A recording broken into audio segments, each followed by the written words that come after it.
Siang itu, aku dapat kabar dari pamanku, kalau kakakku yang kuliah di Jogja mengalami kecelakaan sepeda motor, dan dia dirawat di sebuah rumah sakit di pelosok kota Jogja. Nama kakakku adalah Rina. Selama kuliah di Jogja, dia memutuskan untuk tinggal di rumah paman kami.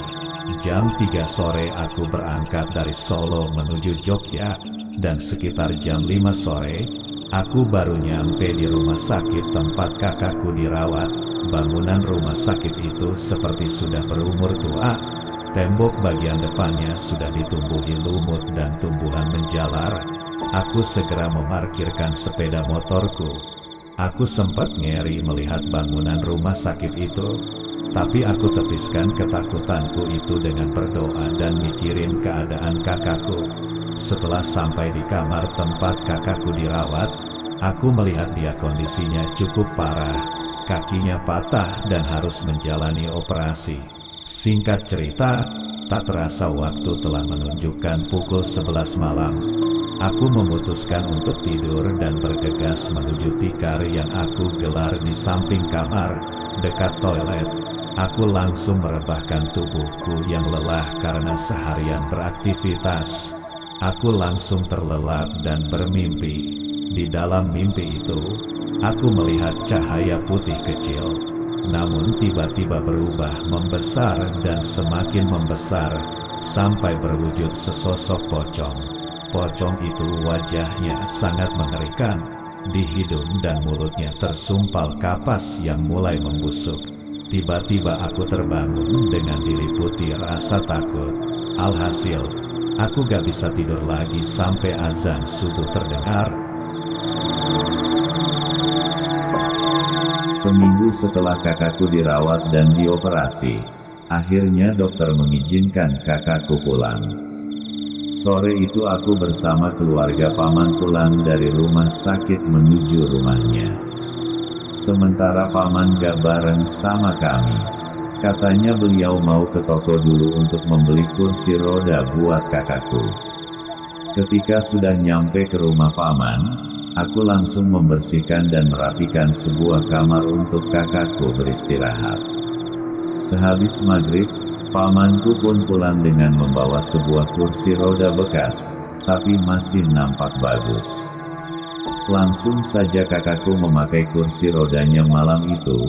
Aku temani dia jalan-jalan di halaman belakang. Tak terasa, jam sudah menunjukkan pukul 10 malam. Kami pun bergegas menuju kamar untuk beristirahat. Kursi roda kakakku aku taruh di halaman belakang, karena di dalam kamar kakakku terlalu sempit. Aku tidur di bawah di samping tempat tidur kakakku, tapi aku tidak bisa tidur. Malam itu udara terasa sangat dingin. Tiba-tiba aku teringat dengan sosok pocong yang datang dalam mimpiku waktu di rumah sakit itu. Wajahnya yang mengerikan itu melintas kembali di pikiranku, membuat suasana malam itu menjadi tak bersahabat. Tiba-tiba dari halaman belakangku dengar seperti suara orang berdehem. Kim, aku pun semakin takut dan diliputi rasa cemas. Tiba-tiba ada suara lagi, seperti benda yang dibentur-benturkan ke tembok. Duk, duk, duk. Keringat dingin mulai membasahi sekujur tubuhku. Aku bangkit dari posisi tidurku, mencoba mengambil segelas air yang berada di meja kecil di kamar itu. Namun tiba-tiba terasa ada sebuah tangan yang memegang pundakku. Hah, aku kaget. Perlahan aku tengok ke belakang. Ternyata itu pamaku. Syukurlah, aku kira pocong. Si, kamu dengar suara itu? Tanya paman. Aku hanya menganggukkan kepala. Ayo kita lihat Sil, ajak pamanku. Aku mengekor di belakang pamanku dengan langkah mengendap-endap menuju ke halaman belakang rumah. Duk, duk, duk, suara itu terdengar semakin jelas. Setibanya di pintu penghubung ke halaman belakang, aku dan pamanku segera melihat apa yang sedang terjadi. Aku kaget dan lemas ketakutan saat melihat sesosok pocong dengan kain kafan kumal, sedang duduk di kursi roda kakakku sambil membentur-benturkan kepalanya ke arah tembok rumah. Wajahnya tampak membusuk, mata, hidung dan mulutnya tersumpal kapas yang kotor. Saat melihat itu, tubuhku terasa lemas, sepertinya nyawaku ingin lepas dari tubuhku, dan ketika tersadar, aku dan pamanku langsung lari menuju ruang tengah. Aku berteriak-teriak minta tolong, hingga membangunkan seisi rumah. Lalu aku jelasin kepada mereka, kalau barusan ada pocong di kursi roda kakakku.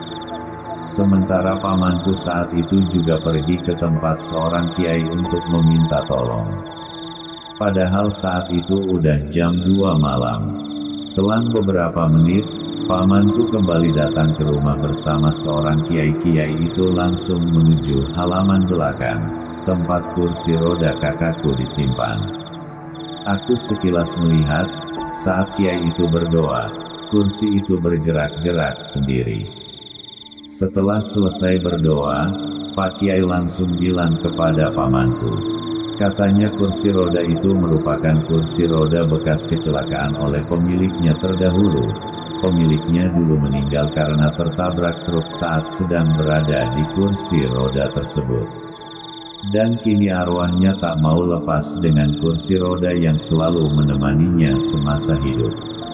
Sebaiknya kursi roda itu secepatnya dilebur ke Sungai Bengawan Solo, kata Pak Kiai. Setelah selesai salat subuh, aku dan pamanku langsung menaiki sebuah mobil pickup menuju Bengawan Solo. Sesampainya di sungai, matahari sudah bersinar, menandakan pagi mulai menjelang. Dan tanpa nunggu lama lagi, akhirnya pamanku membuang kursi roda berhantu itu ke Sungai Bengawan Solo. Alhamdulillah, kakakku sekarang sudah sembuh dan bisa kuliah lagi.